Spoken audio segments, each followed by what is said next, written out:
আপনাদের মধ্যে অনেকেই আমাকে প্রায় প্রশ্ন করেন, স্যার কিভাবে রুটিন তৈরি করলে কম সময়ে বেশি আউটপুট দিতে পারবো? তাছাড়া ভালো রেজাল্ট করার জন্য কোন ধরনের রুটিন সবচেয়ে কার্যকরী? তো আজ আমি এই ভিডিওতে স্থায়ী সমাধান তুলে ধরব। আজকের এই ভিডিওটি তৈরি করেছি চতুর্থ শ্রেণীতে পড়া সাবস্ক্রাইবের বিশেষ অনুরোধে। আজকের এই ভিডিওটি সকল শ্রেণীর স্টুডেন্টের জন্য খুবই কার্যকরী। তো চলুন শুরু করা যাক। আমাদের মধ্যে বেশিরভাগ শিক্ষার্থী একই রকম বিশাল রুটিন তৈরি করি, সেইটি স্থায়ীভাবে পড়ার টেবিলের সামনে টানিয়ে দেই আর প্রতিজ্ঞা করি কাল থেকেই এই রুটিন অনুযায়ী লেখাপড়া করব।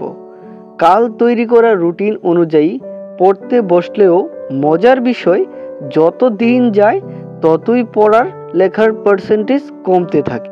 অর্থাৎ প্রথম 2 থেকে 3 দিন রুটিন মাফিক পড়লেও দিন যাবার সাথে সাথে আর রুটিন মাফিক পড়া হয় না।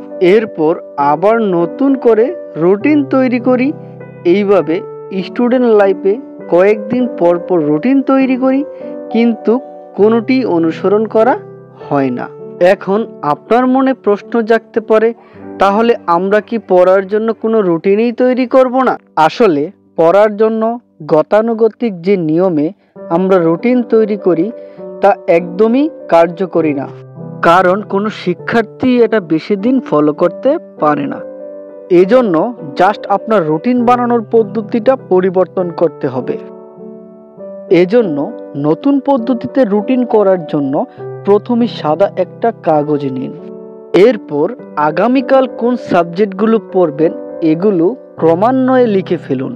আর সাবজেক্টগুলোর কোন কোন অধ্যায় বা টপিক আপনি শেষ করবেন তা নিচে লিখে ফেলুন। যেমন ধরুন, আগামীকালের সাবজেক্টের জন্য আপনি এইভাবে লিখতে পারেন: নাম্বার 1 ইংলিশের XYZ মডেল, নাম্বার 2 ম্যাথ এর XY নং পেজের AB নং ম্যাথ, নাম্বার 3 বাংলার XY পেজের কোশ্চেন, নাম্বার 4 অ্যাকাউন্টিং এর XY কোশ্চেন সলভ। এভাবে একের পর এক সাবজেক্টগুলো লিখে ফেলুন। এবার এগুলো পড়ার জন্য নির্দিষ্ট টাইম সিলেক্ট করুন, যেমন সকাল 5টা থেকে ভোর 7টা, রাত 7টা থেকে আনলিমিটেড টাইম সিলেক্ট করুন। এখন আপনার নতুন এই রুটিনটি ব্যবহার করার জন্য এখান থেকে একের পর এক সাবজেক্ট সিলেক্ট করতে হবে, আর কমপ্লিট করার সাথে সাথে সেটিতে টিক চিহ্ন দিবেন। এখানে একটা জিনিস মাথায় রাখবেন, 2 নম্বরের পড়া তখনই পড়তে পারবেন যখন 1 নম্বরের পড়া কমপ্লিট করবেন। অর্থাৎ এখানে আপনাকে সিরিয়াল মেনটেন করে পড়াগুলো পড়তে হবে এবং প্রতিদিন রুটিনের বানানো অধ্যায়গুলো প্রতিদিনই পড়ে শেষ করতে হবে। কোনোভাবেই পরের দিনের জন্য সেটা ফেলে রাখা যাবে না। এবং এখানে প্রশ্ন হলো, কেন সন্ধ্যা 7টা হতে রাতে আনলিমিটেড আমি সময় লিখলাম? এটা লেখার অর্থ হলো, আপনার রুটিনে থাকা পড়া যতই রাত হোক না কেন আপনাকে কমপ্লিট করতেই হবে। আর এজন্য আপনি রাতে যতক্ষণ পারেন পড়তে পারেন। আর এই নিউ সিস্টেমের রুটিনের মাধ্যমে আপনাকে বেস্ট রেজাল্ট পেতে হলে কয়েকটা নিয়ম অবশ্যই মানতে হবে। নাম্বার 1, আপনাকে প্রতিদিনের রুটিন সেই দিনের আগের রাতে ঘুমাতে যাওয়ার আগে মেক করতে হবে। নাম্বার 2, একটা পড়া শেষ করার হবার সাথে সাথেই সেটা টিক চিহ্ন দিতে হবে।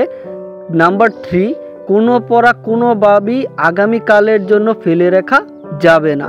এভাবে জাস্ট আপনি 1 সপ্তাহ এই নিউ রুটিনটি ফলো করুন, তাহলে আপনি যা আগে 1 মাসেও পড়ে শেষ করতে পারতেন না তা মাত্র 7 দিনে আপনি শেষ করতে পারবেন, এটা আমি গ্যারান্টি দিচ্ছি। যদি আপনার এই ভিডিওটি ভালো লাগে তাহলে অবশ্যই লাইক এবং শেয়ার করুন আপনার বন্ধুবান্ধবীদের সাথে, যেন তারা উপকৃত হতে পারে। অবশ্যই এই ধরনের ভিডিও পেতে আমার চ্যানেলটি সাবস্ক্রাইব করে পাশে থাকা বেল আইকনটি চেপে আমার পাশে থাকবা। থ্যাংক ইউ সম্পূর্ণ ভিডিওটি দেখার জন্য।